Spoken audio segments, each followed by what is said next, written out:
politically correct. That kind of stuff wouldn't have happened. Today we have to be so nice, so nice. We always have to be so nice.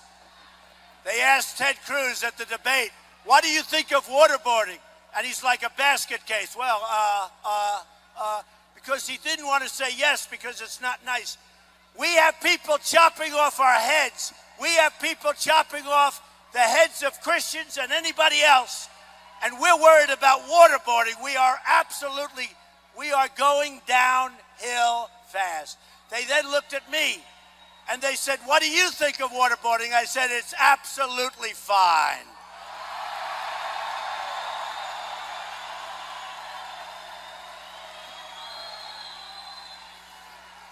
And by the way, and I'm not saying this for politics or anything else, Donald Trump loves clean coal. I love clean coal. Obama has decimated the coal industry, decimated it. And we're going to bring the coal industry back, folks. We're going to bring it back. Thank you. Thank you.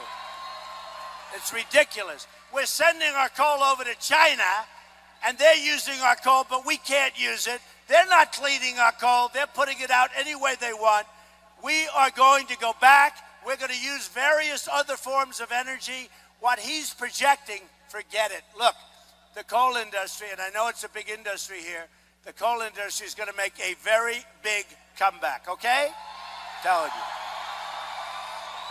Now, Hillary Clinton does not have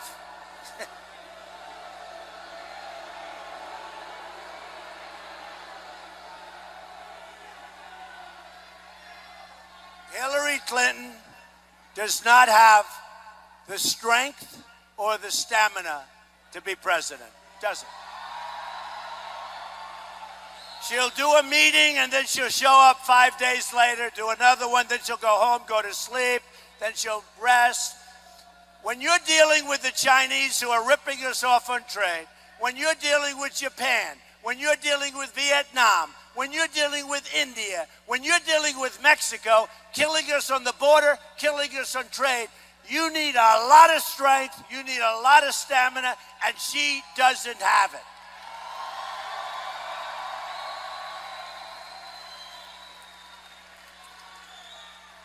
So, folks, I'm just amazed. Every corner of this room, this is like, I don't even know.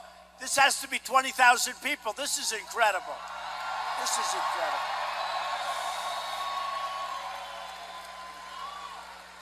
But let me leave you with this, so important. We as a country are going to start winning again. We don't win at anything.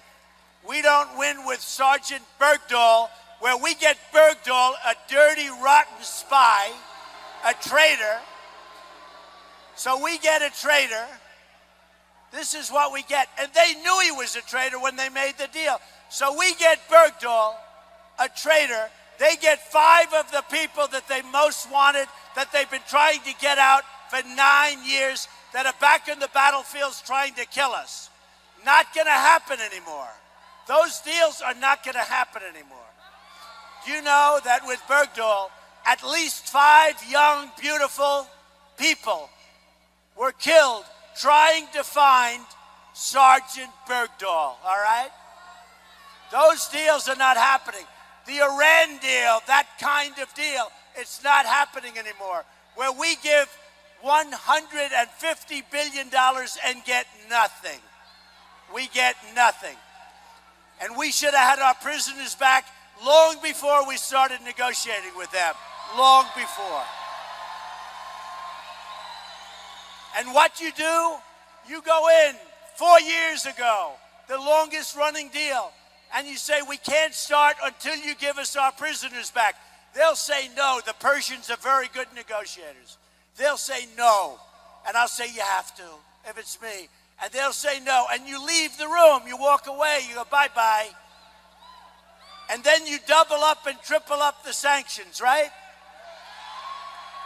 And they'll call you within 48 hours and say you've got your prisoners. Now the prisoners land, they're on our soil, and you say, I have bad news. Our country's doing very badly. We owe $19 trillion. $19 trillion. Do you know what that means?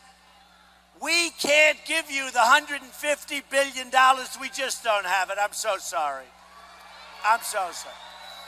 And they'll be angry, and they'll be miserable, and they'll treat you horribly, and you walk away, and you'll be back. Now you've got your prisoners back, and you saved $150 billion, and that should have taken place 4 years ago, folks. So look, we don't win. We lose at everything we do. We're an embarrassment. Our country is being laughed at by everybody in the world. Everybody takes advantage of the United States. Here's what's going to happen. We're all together. It's not me, it's us.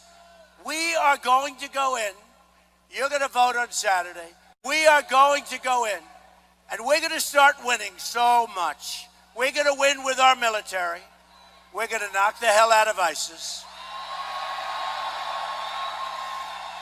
We're going to win with our vets. We're going to take care of our great veterans. We're going to win with education. Right now, we're number 30 in the world. We're number 30, the bottom of the list. The top 30, we're the bottom of the list. You have Sweden and Denmark and Norway and China.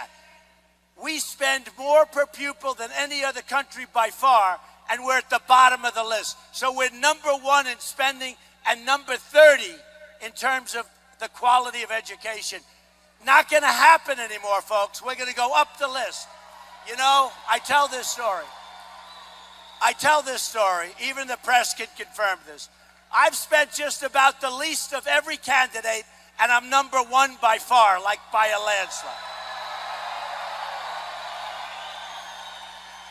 Some of these people have spent $160 million, and they're at the bottom of the pack. Wouldn't you rather have somebody else? First of all, I'm spending my own money, so I want to be a little bit, watch it, right? But wouldn't you rather have the one that's spending the least and is at the top, as opposed to spending the most and is at the bottom? That's what we're going to get.